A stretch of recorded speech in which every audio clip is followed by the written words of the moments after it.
Trump ഇപ്പോൾ അദ്ദേഹത്തിന്റെ ഭരണത്തിലേക്ക് കയറിയിട്ടുണ്ട്. അമേരിക്കയിൽ ഇത് വലിയ ആഘോഷമാകുമ്പോൾ അമേരിക്കയ്ക്കും ഉക്രൈനും ഇടയിൽ ചെറിയൊരു വിള്ളൽ സംഭവിക്കാൻ തുടങ്ങി. കാരണം സെലൻസ്കിയെ സംബന്ധിച്ച് ട്രംപ് അധികാരമേൽക്കുന്ന ചടങ്ങിൽ താൻ പങ്കെടുക്കുമെന്ന് രണ്ടാഴ്ചയ്ക്ക് മുൻപേ സംസാരിച്ചുകൊണ്ടിരുന്നു. എന്നാൽ പെട്ടെന്ന് ആ സംസാരമെല്ലാം മാറിയത് ഞങ്ങളെ ക്ഷണിക്കുകയാണെങ്കിൽ ഞങ്ങൾ പങ്കെടുക്കും എന്ന്. എന്നാൽ അത് പറഞ്ഞ് അതേ ദിവസം തന്നെ മാറ്റി പറഞ്ഞിട്ടുമുണ്ട്. ഈ ട്രംപ് അഡ്മിനിസ്ട്രേഷൻ ഉക്രൈൻ പ്രശ്നങ്ങളിൽ എങ്ങനെ തീരുമാനമെടുക്കാൻ പോകുന്നുവെന്ന് ഞങ്ങൾക്കറിയില്ല. അതിനാൽ ഉക്രൈന്റെ സംരക്ഷണത്തെ മുൻനിർത്തി ഞങ്ങളുടെ ഭാവിയെ ഓർത്ത് ഞങ്ങൾ ഈ ചടങ്ങിൽ പങ്കെടുക്കാൻ പോകുന്നില്ല, ഞങ്ങൾ ഈ ചടങ്ങ് ഒഴിവാക്കാൻ പോകുന്നു എന്ന രീതിയിൽ സംസാരിച്ചു. പക്ഷേ സത്യം എന്താണെന്ന് അറിയണ്ടേ? സെലൻസ്കിയെ ഈ ഒരു ചടങ്ങിനായി ക്ഷണിച്ചിട്ടുകൂടിയില്ല. ഇത് പറഞ്ഞത് മറ്റാരുമല്ല, ഡൊണാൾഡ് ട്രംപ് തന്നെ അദ്ദേഹത്തിന്റെ ഇൻസ്റ്റഗ്രാം സ്റ്റോറിയിൽ ഇത് പറഞ്ഞു. ഇതുകൂടാതെ ഗാസ സംബന്ധിക്കുന്ന ചില വാർത്തകൾ. വീണ്ടും പ്രധാനമായി റഷ്യയുടെ Tu-160 ബോംബേഴ്സ് നിർമ്മിക്കുന്ന ഫാക്ടറിയിൽ ഉക്രൈൻ ഇന്നലെ ഒരു ഫ്രഷ് ആയ ഡ്രോൺ ആക്രമണം നടത്തി. ഇവയെല്ലാം ഈ വീഡിയോയിലൂടെ വിശദമായി അറിയാം.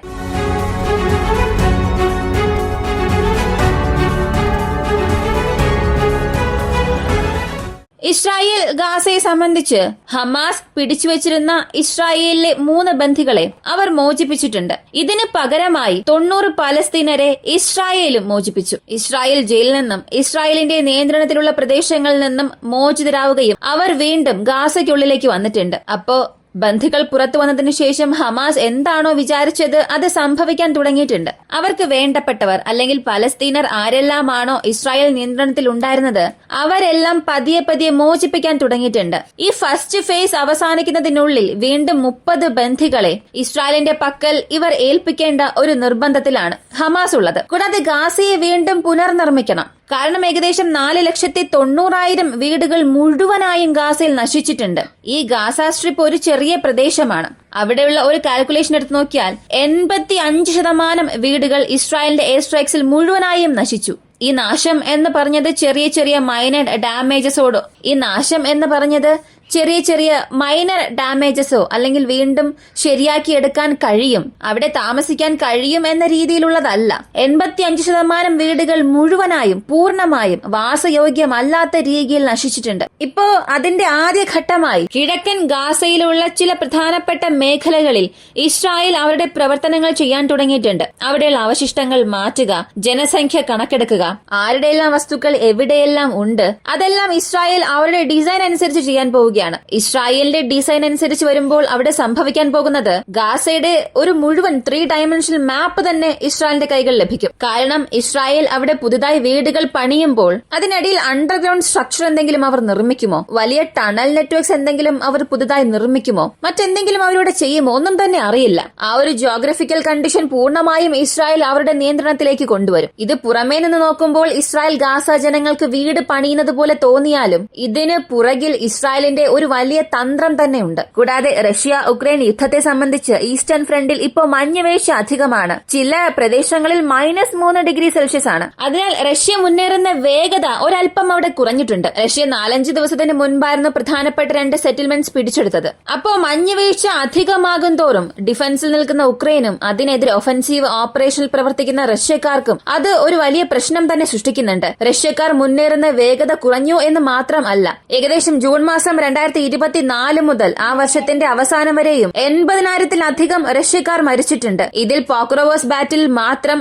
റഷ്യക്കാർ 40,000-ൽ കൂടുതൽ മരിച്ചിട്ടുണ്ടാകും. ജനുവരി മാസം 2024 മുതൽ ജനുവരി 2025 ഈ ഒരു പ്രത്യേക കാലയളവിൽ 40,000-ലധികം റഷ്യൻ സൈനികർ മാത്രം ഈ ഒരു പോക്രോവോസ് ബാറ്റിൽ മരിച്ചതായി ഉക്രൈൻ മിനിസ്ട്രി ഓഫ് ഡിഫൻസ് ഇന്നൊരു അറിയിപ്പ് പുറത്തുവിട്ടു. അടുത്ത് ഉക്രൈനെ കുറിച്ച് സംസാരിക്കണമെന്നുണ്ടെങ്കിൽ ട്രംപ് ഭരണത്തിൽ കയറുന്നതിന് മുൻപ് തന്നെ അമേരിക്കയ്ക്കും ഉക്രൈനും ഇടയിൽ ചെറിയൊരു സ്പാർക്ക് അല്ലെങ്കിൽ വിള്ളൽ ഉണ്ടായിട്ടുണ്ട്. ഈ അമേരിക്കൻ ഇലക്ഷൻ അവസാനിച്ചത് മുതൽ സെലൻസ്കിയോട് പലരും ചോദിക്കുന്ന ഒരു ചോദ്യമാണ്, നിങ്ങൾക്ക് ക്ഷണം ലഭിച്ചിട്ടുണ്ടോ, നിങ്ങൾ ആ ഒരു ഫംഗ്ഷൻ അറ്റൻഡ് ചെയ്യുമോ, അല്ലെങ്കിൽ അതിനെക്കുറിച്ചുള്ള നിങ്ങളുടെ അഭിപ്രായം എന്താണെന്നൊക്കെ ചോദിച്ചു. അതിന് അദ്ദേഹം വലിയ രീതിയിലൊന്നും പ്രതികരിച്ചില്ലായിരുന്നു. പക്ഷെ അമേരിക്കയിൽ പ്രധാനപ്പെട്ട ഒരു മാറ്റം സംഭവിക്കുകയാണ്. അല്ലെങ്കിൽ അമേരിക്കയിൽ ഒരു പ്രധാനപ്പെട്ട വ്യക്തി അധികാരമേൽക്കുകയാണ്. അതിപ്പോ അമേരിക്കയിൽ എന്നല്ല, യൂറോപ്യൻ യൂണിയനിൽ ഏതൊരു മാറ്റം സംഭവിച്ചാലും, പ്രധാനപ്പെട്ട രാഷ്ട്രീയ മാറ്റം സംഭവിച്ചാൽ അത് ഉക്രൈനുമായി ബന്ധപ്പെട്ടിരിക്കും. കാരണം എല്ലാ പാർലമെന്റിലും അല്ലെങ്കിൽ എല്ലാ രാജ്യത്തിലെ സഭയിലും സെലൻസ്കിയെ കൊണ്ടുപോവുകയും അദ്ദേഹത്തിന് അവിടെ വലിയൊരു മര്യാദ കൊടുത്തിരുന്നു.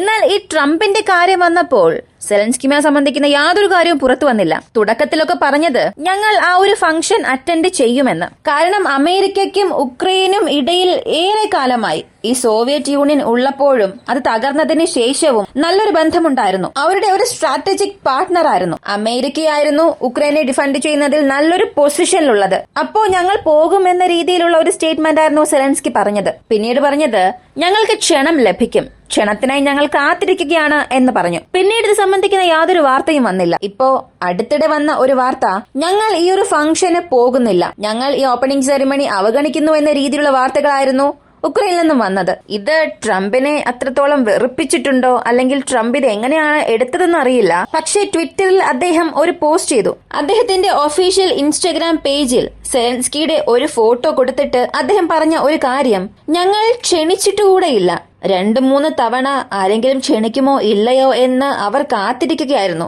ഞങ്ങൾ അവരെ ക്ഷണിക്കാനുള്ള പദ്ധതിയിൽ പോലും ഇല്ലായിരുന്നു. അതായത് സെലൻസ്കി ഈ ഒരു ഫംഗ്ഷൻ വരുന്നത് താല്പര്യമേ ഇല്ലാത്ത രീതിയിലാണ് ട്രംപ് സംസാരിച്ചത്. അപ്പോ ക്ഷണിക്കാത്ത സ്ഥലത്ത് പോകണമെന്ന് ആഗ്രഹിച്ച സെലൻസ്കിക്ക് ട്രംപ് ഇവിടെ വലിയൊരു തിരിച്ചടി നൽകിയിരിക്കുകയാണ്. ചിലർക്കൊക്കെ ഇതൊരു വലിയ കാര്യമല്ലാതെ തോന്നാം, ഒരു ക്ഷണം ലഭിച്ചില്ല, അതൊക്കെ വലിയ കാര്യമാണോ എന്ന്. പക്ഷേ തുടക്കത്തിൽ തന്നെ ഉക്രൈനെതിരെ അമേരിക്ക ഇവിടെ എന്തോ ചെയ്യാൻ തുടങ്ങിയിട്ടുണ്ട്. ഇങ്ങനെ ഒരു ഇൻവിറ്റേഷൻ വരാത്തതിന് ശേഷം ഉക്രൈന്റെ ഭാഗത്തു നിന്നും ഒരു അറിയിപ്പ് വന്നു. പെട്ടെന്ന് ഒരു സീസ് ഫയർ കൊണ്ടുവരികയാണെങ്കിൽ അതൊരു വലിയ നാശത്തിലായിരിക്കും കൊണ്ടുവന്നെത്തിക്കുക. ആ ഒരു നാശം ഉക്രൈന് അമേരിക്ക തന്നെ നൽകിയതുപോലെ ആകും എന്ന് അദ്ദേഹം പറഞ്ഞു. സത്യത്തിൽ ഇമ്മീഡിയറ്റ് ആയിട്ടുള്ള ഒരു സീസ് ഫയർ അവിടെ പോസിബിൾ ആയ കാര്യമേ അല്ല. കാരണം റഷ്യ ഉക്രൈൻ യുദ്ധത്തെ സംബന്ധിച്ച് 2-3 തവണ നെഗോസിയേഷൻസ് ഒക്കെ സംഭവിച്ചാൽ മാത്രമേ പൂർണ്ണമായും ഒരു സമാധാനത്തിൽ എത്താൻ സാധിക്കൂ. പക്ഷെ ഇത്തവണ ഇവർക്കിടയിൽ എന്തെങ്കിലും ഒരു ചർച്ച സംഭവിക്കും. കാരണം 2022 തന്നെ അവസാനിക്കേണ്ട ഈ ഒരു യുദ്ധത്തെ ഇത്രയും കാലം വലിച്ചു നീട്ടിയ രാജ്യങ്ങളൊന്നും ഇപ്പോ ആ ഓഫീസിലില്ല.